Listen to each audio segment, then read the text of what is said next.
Good morning, everyone. My name's David Sumner, and I'm the National Sales Manager for Healthcare for Johnson Controls. I'd like to thank you for joining me for today's presentation on the air purification system being offered between Johnson Controls and AtmosAir. Just to give you some background, AtmosAir has been owned this technology since 2004, and the partnership was established between Johnson Controls and AtmosAir some 3 years ago. This technology that we're presenting today is especially suitable for the healthcare environment and is very different as it's an active and continuous treatment of the supplied air, whereas most of our competitors would typically use what's known as a passive treatment solution. Before I hand over to my colleague from AtmosAir, I'm sure a number of you are going to have questions throughout this presentation. What I would suggest is that you use the question pane to just raise any questions. So please enter your questions in there, and what we will do is we will respond to those questions at the end of this presentation.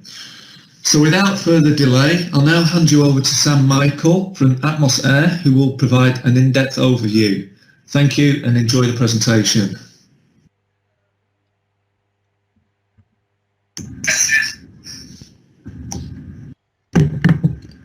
Thank you, David. This is we lead into Sam joining us as our guest speaker today. Just want to further extend as well what you mentioned there in relation to our partnership with AtmosAir, being that they started up in the early 2000s and Johnson Controls announced their partnership with AtmosAir in early 2018.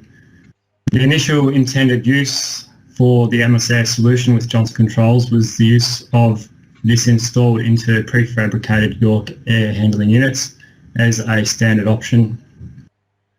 Johnson Controls found this is quite complementary, being that we have a unique ability now to be able to utilise this product for retrofitting of existing equipment or new installations as it was initially proposed through the partnership. This is a great chance for us to be able to support our partners and clients in this space of airborne viruses and indoor odours, pollutants, and the fight against viruses such as corona. We take much pride in creating high-performance buildings, and this complements that, and our real-time ability to positively impact indoor air quality and environments through the use of solutions such as this. We are at the forefront and continually supporting our clients with relevant solutions and feel this was a great time and opportunity to be able to extend that through retrofitting of existing equipment and also letting the community know about this partnership we have in place with AtmosAir. And through that, we'd like to continue that discussion and presentation to you in relation to the product with Sam, our guest speaker from AtmosAir. All right, thanks for that introduction, guys. Just checking with you, Chris. You can hear me just fine? Fantastic. Thank you, Sam. Sure. Just a brief introduction on myself. I lead sales for APAC. I'm normally based in Shanghai.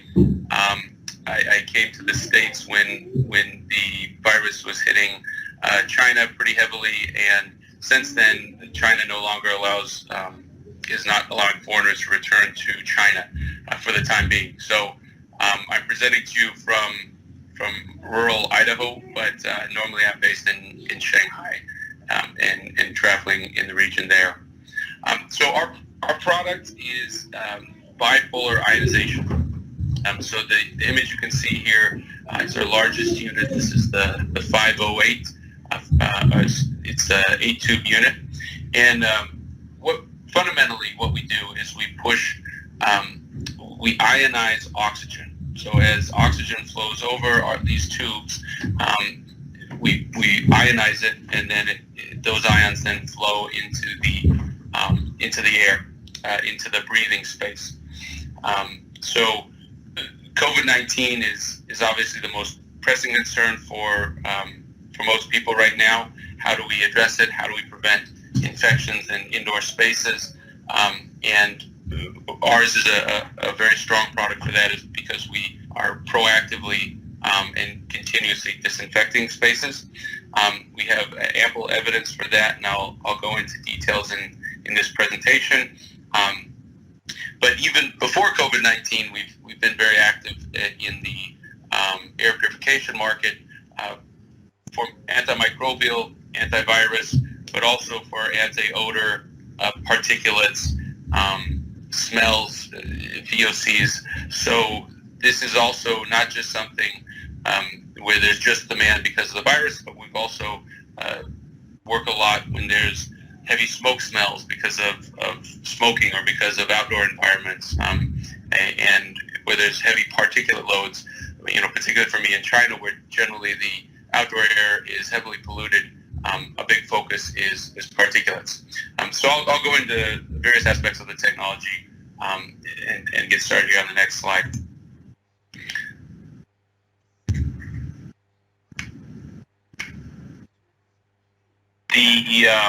So this slide will show you a little bit about how we're impacting the coronavirus. Our tubes will sit in the supply plenum. So we would go in the supply plenum of an air handler, or we can go on the supply side of the duct. And then what we're doing is, as the oxygen flows past the tubes have a plasma around them. And that's causing electrons to bounce between molecules, and we're ionizing the oxygen. So an oxygen with an extra electron is a negative oxygen ion, an oxygen with that's missing an electron is a positive oxygen ion, and that refers to their charges. That's all our systems do. So the systems aren't in place to attract particles to the tubes. Our sole purpose of the systems is to elevate the ion levels. This is if you're in the mountains, if you're next to the ocean, if it's just rain, you feel that the air is fresher. You wouldn't necessarily be able to measure a difference in particle counts or in gaseous contaminants, but you would be able to measure an increase in oxygen ions. And the purpose of our systems is to increase those oxygen ions in your space. What they do then is they would be pushed into the space via the HVAC system and interact with viruses. In this case, in this image here, the COVID-19.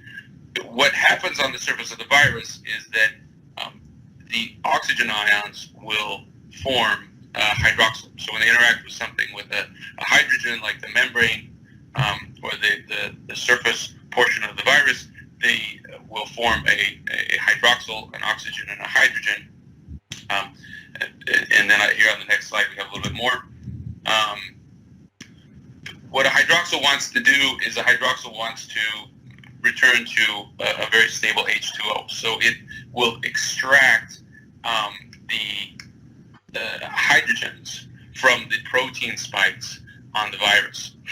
And via this process of extracting these hydrogen atoms, it ultimately renders the virus unviable. The term we use is deactivate. In layman's terms, you may hear destroy the virus, kill the virus. Viruses aren't fundamentally living, but by deactivating the protein spikes, we're able to prevent the virus from interacting with human cells, and if they're not interacting with human cells, then they're not reproducing. And if they're not reproducing, they're fundamentally dead for all intents and purposes. We've got different lab tests. So here on the next slide, we have our lab tests that we've done with antimicrobial test laboratories and microchem test laboratories. We don't want to totally ignore other contaminants, and in the past, these are tests done several years ago. So in those cases, we were testing Staphylococcus, E. coli, C. diff, bacteria that easily develop antimicrobial resistance. So using our systems in the HVAC is sort of an additional and a different method of treating these types of bacteria that easily develop this type of resistance. And so hospitals that have used us, office buildings that have used us, a lot of the focus is concerns around Staphylococcus, E. coli, C. diff, that may not be able to be treated, or may, in these environments, easily develop this resistance. The relevant test here is MS2 bacteriophage. That's the third one on the left. That's a surrogate for human viruses. It's a virus that infects bacteria, and we use that as a surrogate for viruses because of its structure and how it's similar to something like COVID-19. And there you can see in 15 minutes over a 98% reduction. After 45 minutes, over a 99% reduction. Something like C. diff, much harder to kill. You can see that in that, and sorry if it's a little bit small or hard to read, we can always send out these reports. After 6 hours, it was over 50%, 18 hours over 99%. Really, obviously the faster the better, but remember with these systems, a fundamental factor with our systems is that we're constantly treating the air, we're constantly disinfecting the air, we're constantly present in the air, which is reducing bacteria and viruses on surfaces and in the air. So unlike like a fogging or a one-time UV treatment that might be moved into the room, this is constantly treating the air with the occupants in it, so that the ions can intercept virus moving between occupants and constantly treating the space. Here on the next slide, we go into some similar details in terms of how we're interacting with other contaminants. Something like a bacteria, we're again forming hydroxyls which dehydrate the membrane and will ultimately break apart the membrane. With allergens, we're deactivating the molecules of the antibiotic binding sites, so that even if someone is exposed to the allergen, they don't have an allergic reaction. You can see there on the right several of the contaminants that our technology has been tested against, and again, continuous disinfection is really a key part of this. You can go to the next slide. So this is just a quick summary of some of the key tests relating to viruses. Like I mentioned, in 45 minutes, a 99.99993 reduction in the MS2. There's a University of Washington study showing a clear reduction in microorganisms on surfaces, because by using bipolar ionization, you're neutralizing the charge in the space, so that a lot of, in a normal situation, a lot of bacteria or viruses will be attracted to the surfaces.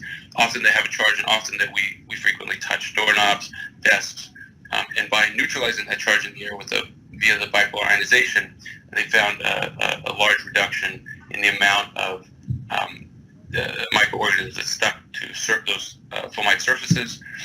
There's another study at Griffith University where they found with using bipolar ionization, it enhanced the filter efficacy. So a filter that maybe under normal circumstances would say filter 20% of virus-carrying droplets would then capture 80%, a 4 times increase. The way that works with our systems is because these ions are in the air, they will cause these droplets or other ultrafine particles to attach to one another. The term we use is agglomerate.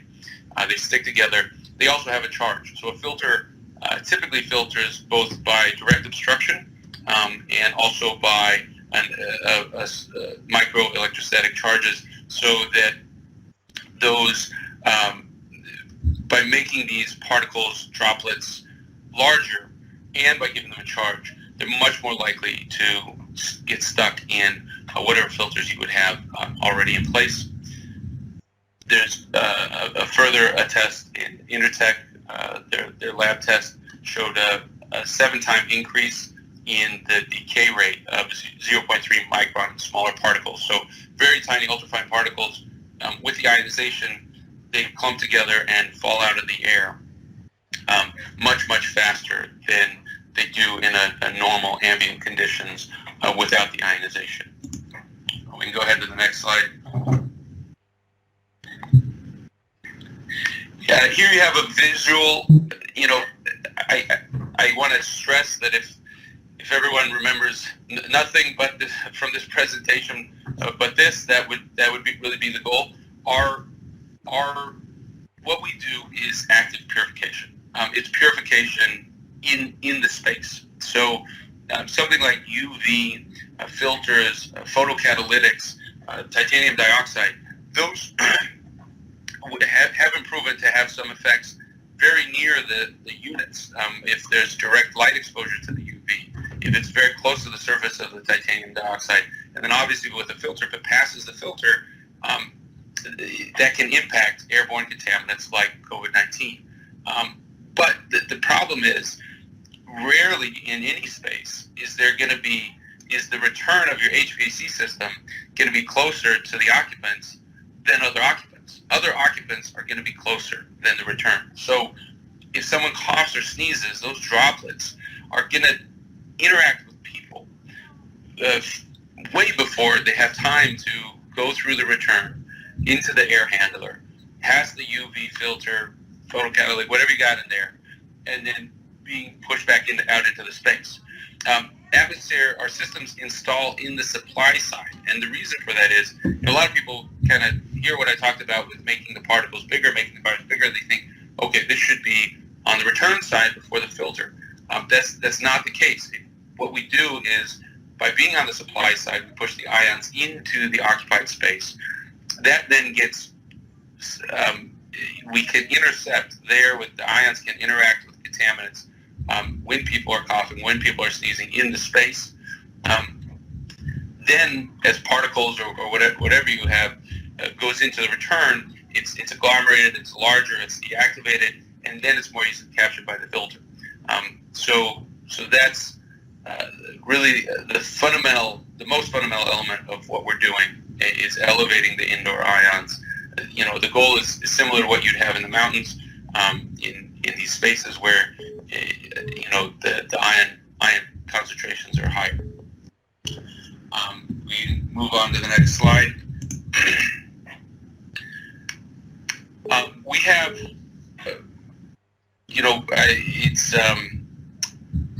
we've been well recognized by Center for Active Design. This is a U.S. governmental agency.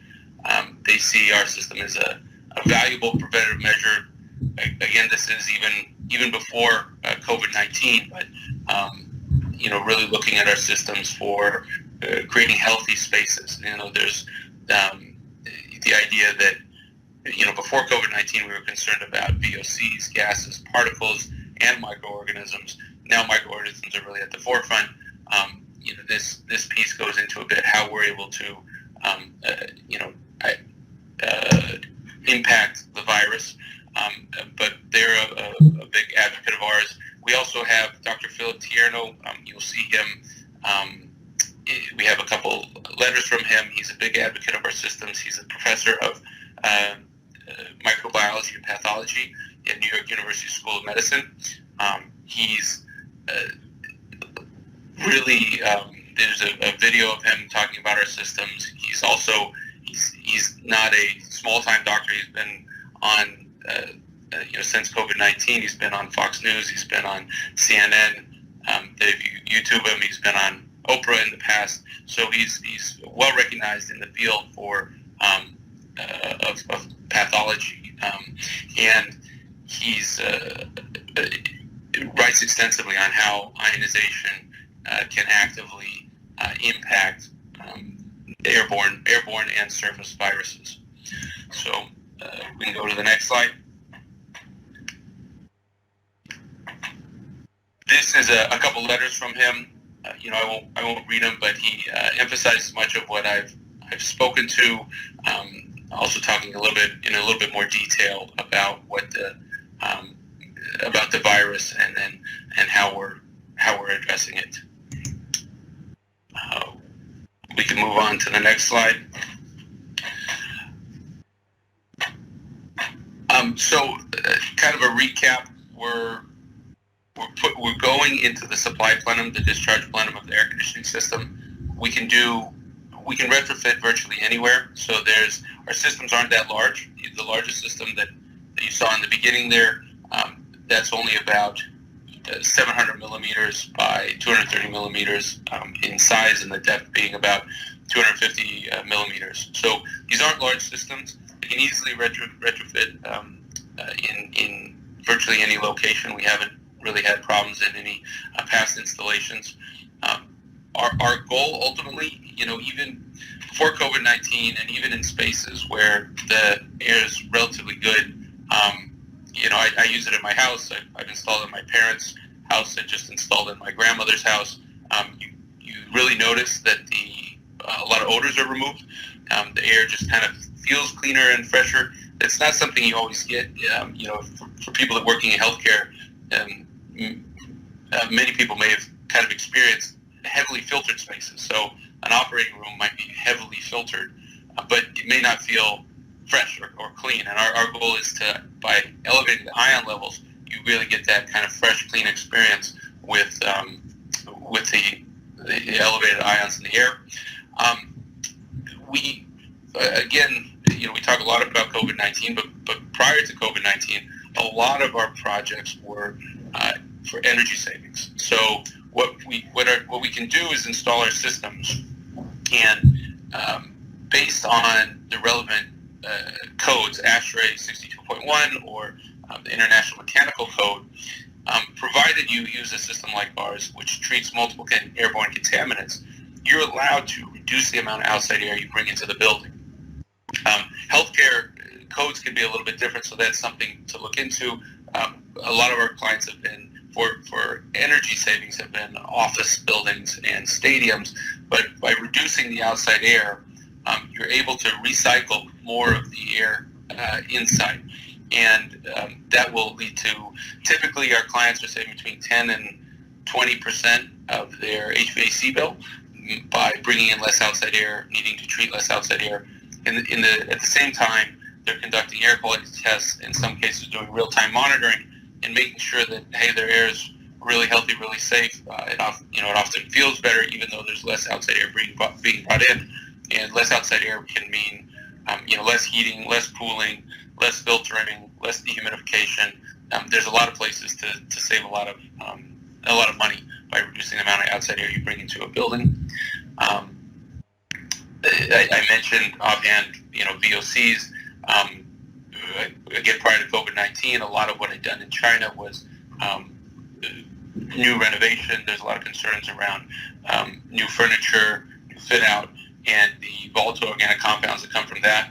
The ions are very effective at breaking those down. So, whereas with the bacteria and viruses, we're forming hydroxyls and breaking down the outer proteins or the outer membranes, with VOCs, we're fundamentally breaking them apart. Most VOCs, by definition, are carbon-based, and they can be broken down into carbon dioxide and water. Some variation, typically of hydrogen and carbon, and we can break those down into CO2 and H2O.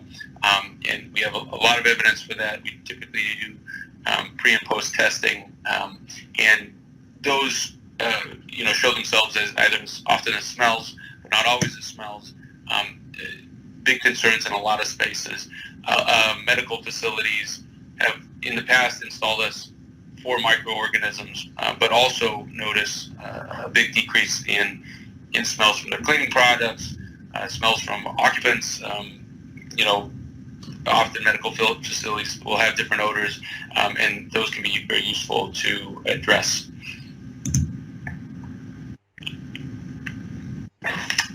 Not sure if you guys are pursuing a lot of lead and well down there, but we can contribute to those standards. Lead and well are paying more attention to air quality, and then we can go on to the next slide.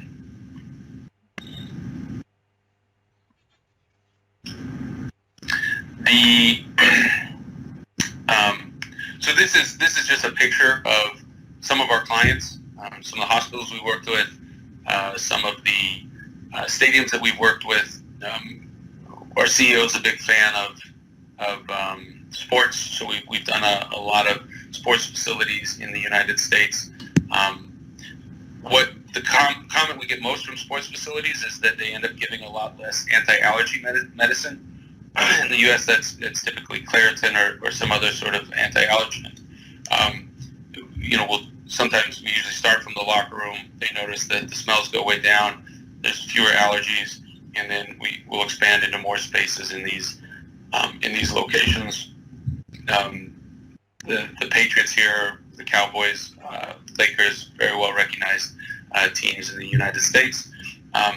Hospitals, again, odors, bacteria, viruses, proactively controlling infections, often using this as kind of an extra insurance against infections between patients. That's been a lot of our projects in the States or with hospitals. Also, we've done, as I mentioned, a lot of offices for new renovation, for general employee health. Employees, there's clear evidence that there's a return of nearly $4,000 by providing employees in a big part with a healthy environment, and air quality being the largest part of that.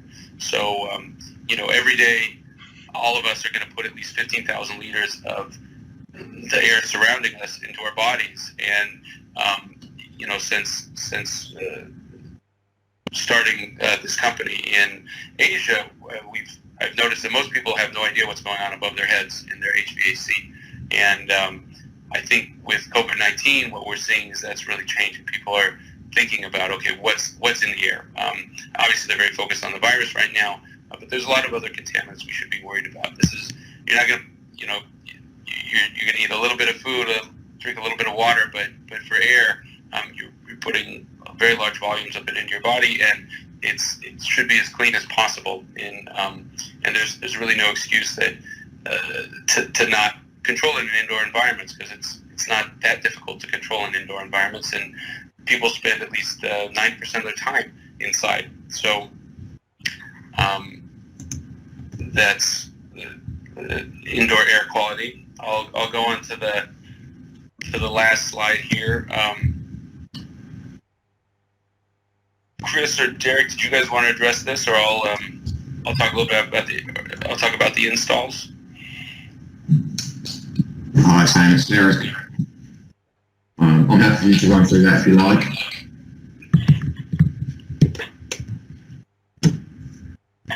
I'm happy to pick up with myself. Yeah, so if you run with that, Derek, that would be great. Yeah, just to follow that up.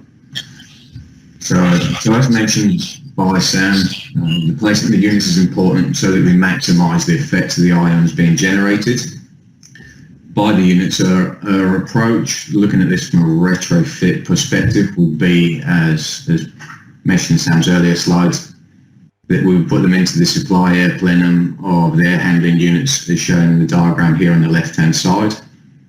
Also detailed in the picture below on the left, showing them in that plenum box.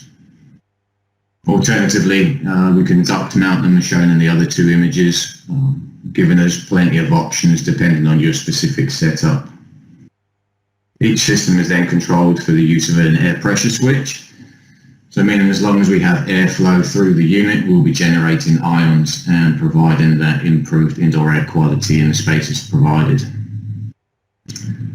In order to best suit your system's specific configurations, we look at each of these cases individually and engineer the solution based around various items, but typically there would be your supply air requirements, the type of floor space that is being served, and environmental factors such as pollution, odours and humidity, just to name a few.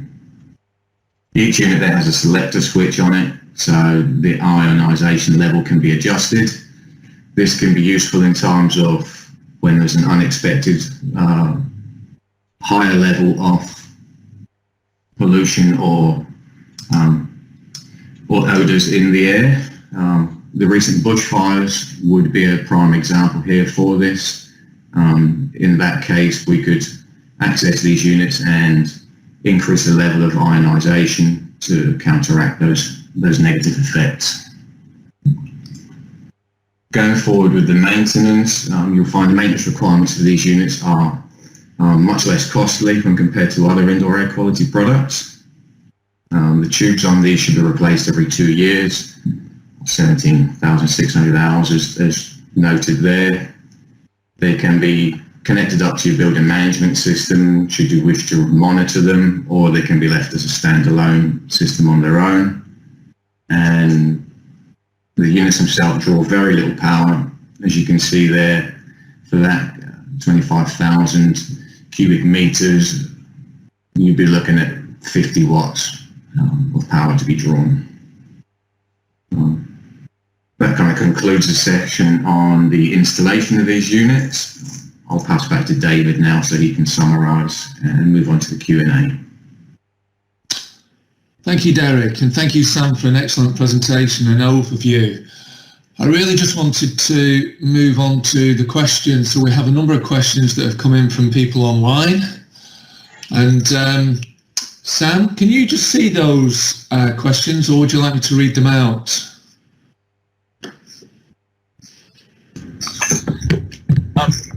Yeah, want me to, so what would be best here? Do I read the question and... Yeah, what I suggest is, well, I'll tell you what, I'll read it out. It'll give you a chance to have a bit of a think about it, and then if you can just provide the answer. So the first question we've got here is, it says, is there any peer-reviewed scientific articles, etc., that support claims that your product is effective in combating COVID-19 specifically, or viruses generally? So most virus testing has been done in labs. We have a lot of our air quality testing done in client sites. We often say we want to sell results, not just sell the equipment. So we often recommend before and after air quality testing and real-time live monitoring of the air quality.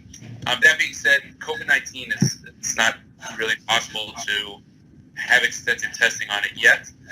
We're certainly looking into that and wanting to develop that based on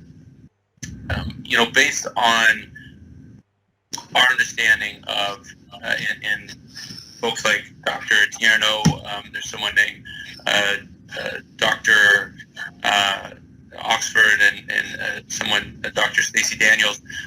They've written extensively on bipolar ionization, and Tierno specifically has talked about, okay, the coronavirus, its structure is such that based on on how our systems interact with viruses, they're much more likely to be deactivated by our systems. So at this point, that's what we have, given how new this is, and how rare airborne virus testing is. It's difficult to come by, although it's something we certainly want to go down.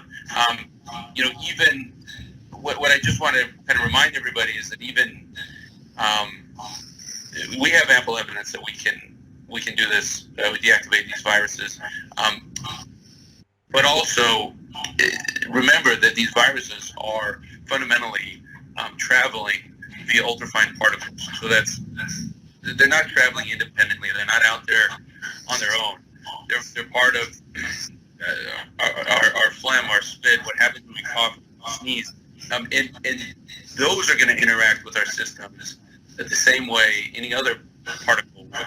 So they would agglomerate, fall out of the air, agglomerate, get captured by filters. There'd still be all those effects that would be very real there. At the same time, we have ample evidence in the testing that we have done that no doubt we can be very effective on COVID-19. It's just not possible to test at this point, though it's the path we're certainly going down. Okay, thank you, Sam. So we'll just move on to the second question. Does that mean we need supply air filtration? And if so, will we need to add these and adjust fan operation to counteract the increase in resistance? That's a great question. A lot of our clients actually reduce the filters that they have in place. They reduce the efficiency. So one of our largest case studies is the Staples Center. That's where the Lakers play. It's the largest stadium in LA. And what they did is they went from MERV 14s to MERV 11s because they reduced outside air by half. Therefore, they brought in a lot less particles, and then we enhanced the capture rate of the MERV 11 filters. So, I'm not quite sure on Australia. I can tell you that in China, a lot of spaces that we deal with don't have any filters in the HUs, and we always try to change. When I say don't have any filters, I'm talking about they will have like a nylon filter. We call it a bird catcher. It's good for keeping birds out of the system, but it doesn't do a whole lot else. We'd want something that's capturing at least 70 to 80% of particles, and then we can enhance that dramatically. In most Western developed markets that exist, that's just standard with a lot of systems. So I'm not sure in these cases, but provided that medium efficiency filters in place, we wouldn't really advise increasing it with the addition of our systems. Okay, thank you for that. So the next question is, may we please have more information on how this system allows you to utilise less outside air while still meeting the standards? So essentially, if you've got some documentation, anything that we can put out to people on the call? Absolutely. So, so in the next couple of days, I can get you, we can get you the information sooner than that, or we could have a separate call on energy specifically. It's for ASHRAE, it's just an extensive calculation on how you show that with this reduction in outside air and the presence of the atmosphere system, you can reduce the amount of outside air that comes into space and still maintain the contaminants of concern below levels of concern. And that's something to remember with most spaces is that most spaces are typically running about 30 cubic meters per hour of air per person. That's a standard that was come up with in the 70s when building materials were far worse. And the only way to address things that might build up indoors was flushing them. It's just a standard that's stuck around a long time. There's variations of that level, even that level, depending on what type of space you're in. And again, healthcare can be very different. But it's sort of arbitrary. It's from 50 years ago. The code clearly states that it's called the indoor air quality procedure. So the 30 cubic meters per hour per person is the ventilation rate procedure. A lot of engineers love it because it's super easy. But there's the indoor air quality procedure that's equally relevant, equally important, and recognized by ASHRAE or the International Mechanical Code, and that allows you to, typically our clients are reducing outside air by half. So, I'm sure you guys are finding as things get hotter, your air conditioning bills go up. If they're more humid, your air conditioning bills are really high. By reducing outside air, there's a huge opportunity to save a lot of energy, and you guys probably have pretty good outside air most of the time when there's not a lot of burning, but even then, outside air frequently has a lot of contaminants if you're near roadways, if you're near any sort of industrial plants. So if you can have clean indoor air and bring in less of it and save energy, there's a lot of advantages to that, and we can give you those details. Excellent, Sam. So next one, great benefits so far. I have a mini BPI in my house to help with allergic reactions and indeed shows difference on my IAQ meter and family's health. My question is about anticipated side effects. What should we expect from them, if any? Or should I say, what should we expect them to be, if any? So, you breathe better, you sleep better. I love it. I used to work in real estate, and I kind of was exploring working with AtmosAir for 6 months before I did it, and I was just so impressed with the way it made the air feel. I quit my real estate job and took a big leap of faith on this. But the biggest So ozone is 3 oxygen atoms. That's an ozone molecule. Remember that we're generating ionized oxygen, so it's O2 with an extra electron or missing an electron. That has a charge. It has a lot of ozone is good for cleaning things because ozone is very reactive and it'll oxidize things. The ions can have some of those similar benefits, a lot of those similar benefits, but are not harmful to humans in any way, shape, or form. And there's ion meters. I have an ion meter, and you find ion levels will often be higher in the mountains. They'll be higher next to waterfalls, and if you pay attention, you can really feel the difference when ions are elevated. It's something to be aware of, the ozone issue, but we pass the strictest standards, the UL 867. We're happy, again, anytime pre and post air quality tests can be done. We don't have any ozone problems.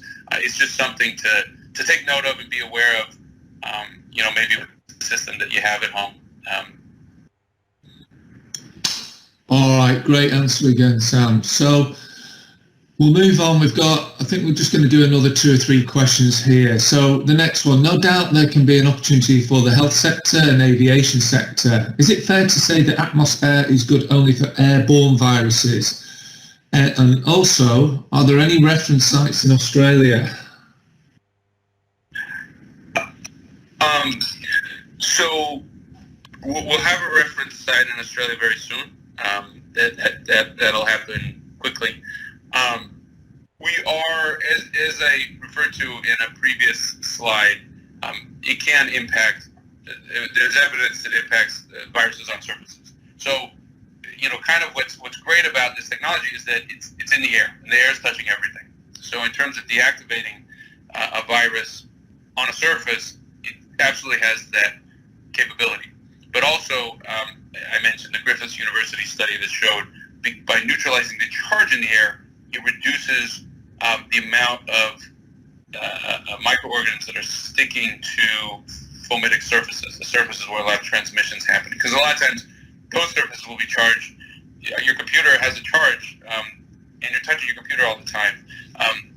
Other metal things like a brass doorknob or something will have a charge, and that gets touched a lot. So by neutralizing its charge in the air, we cause those microorganisms to settle more evenly in a space, and will dramatically reduce the amount of microorganisms that stick to those surfaces. All right, thank you for that one, Sam. Next one. Are the electrodes safe to be around as opposed to UV tubes? With the current global pandemic, are the systems available now, or is there a long lead time? So the tubes are safe to be around. I typically carry them into meetings and often will turn the system on. We're not using light in any way, shape, or form. But what's happening fundamentally is there's a metal component inside and a metal component outside and a dielectric in the middle. By using the right voltage, we're able to the electrons want to flow between them, but they can't. That forms this plasma. There's a very light purple glow if you look at it in darkness, but there's really not much light that comes off of the units, and there's no radiation. We've had it tested for electromagnetic radiation, and there's none of that. The voltage on the surface of the tube is between 2,000 and 3,000, but the amperage is very, very low. That's why they use so little power, between 5 to 10 watts for the smallest systems and 50 to 60 watts for the largest systems. A lot of people ask if they're dangerous. I touch them definitely more than I should. It's not something that anybody, it's not, we're not saying you should touch them, but it's not a problem either. So they're absolutely safe to be around. With regards to lead times, we've absolutely seen just, March sales were really through the roof because of concerns around the pandemic and wanting to control spaces inside, people wanting to get back to work. That being said, we've really accelerated manufacturing. So we've got all our manufacturers. We got a special letter from the government. We're an essential business that has gone to all our manufacturers, allowing them to stay open, and they're cranking out a lot of the components. So lead time, we typically, it'd be good to plan for 4 to 6 weeks. Hopefully on the lowest end of that, being able to hit 4. Luckily, because you're 220 volts, you're not competing with the States, since the States is 110. So that in Asia, that gives us a little bit of advantage in getting deliveries a little bit faster. All right, excellent, Sam. Next question. Is there any type of feedback to allow confirmation of operation, ability to identify the performance or impediment of performance, that we can represent that information stroke analytics to a BMS system? So essentially, can you hook it up to a BMS system? So we would, the large systems, the 500 series systems, those can be connected to the BMS, and the only feedback they're giving is whether or not the units are running. But if there's any problem with the unit won't be running. It'll blow there's 2 layers of protection there. It'll blow a fuse. So all that really needs to be shared with the BMS is the unit on or off. Typically once we set the ion level, that doesn't get adjusted too much unless there's a big contaminant load adjustment. The systems are turned on and off via typically a pressure switch or a timer. There's really no reason for them to not be on when there's airflow. So typically we just marry them to the airflow. We don't connect directly to the AHU. We like there to be a little bit of a relay, a little bit of a time difference in the on and off phases, because the surge and sag of the power can be hard on our transformers. That's why we usually do a pressure switch or a timer. So that's how we would address that. All right, thank you, Sam. So I think we just got 3 more questions here to quickly run through now. So next one, energy penalty, kilowatts per hour, unit per day. So any sorts of ideas on what potential energy penalties there might be and what the typical kilowatt hour rate per unit per day is? Our largest system is think of like a 60 watt light bulb. It's very little energy. All right, great, thank you. Next one, are there any issues with the EMF or any other radiation? No, we've had that tested. There's concerns about that. There's been concerns about that in the past. We tested it. There's no issue there, and no other forms of radiation from the systems. The other thing I'd note is that typically these are going. People ask about radiation and noise. They really don't make much noise at all. Definitely not nearly as much noise as your HVAC system is making. And radiation, they don't make any radiation. They don't have EMF issues. But also remember that they tend to be buried in the HVAC, far away from occupants anyways. So there's not a close proximity between people in these systems either. Okay, and finally, we have a question based on the installation of AHUs, where humidifiers are installed into those AHUs, where there is steam being sprayed into the ductwork. Is there any considerations that need to be taken regarding the installation where there's a humidifier spraying steam into that space? Yeah, so we wouldn't want our systems to get wet. I mean, they can often in humid environments where there's a lot of cooling. They're certainly getting exposed to some droplets, some forms of humidity. We would just want to look at, okay, where's that getting sprayed, and try to locate a safe distance away from that to avoid large droplets on the systems. Humidity does consume ions, so that's not a big problem if there's a humidity in the duct, but hopefully the space is being maintained at around between 40 and 60%. is kind of the ideal range. If it's more than that, we upsize a little bit. If it's less than that, we certainly want to understand that as well. So something to look at, but not an issue we've had in the past. All right, Sam. Well, look, we're going to close out the questions on that last one there, but really appreciate you giving some excellent answers there. So with that, I'm just going to bring this presentation to a close. We hope that everybody found the presentation to be informative and that it provided some invaluable insights into our active and continuous treatment of supplied air. Should you require any more information, or if you want to pursue this opportunity with your installations or your sites, can you please reach out to your local BDMs and account managers that have sent you the invitations for this webinar and just request additional information or pricing or anything else that you require on this solution. You're also more than welcome to contact myself direct. You can ring Chris Probin from the Victoria branch or Derek Shearer from our Adelaide branch.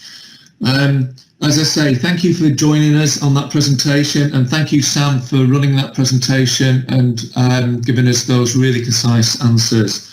So with that, I'm going to close this presentation and wish everyone a good day. Thank you.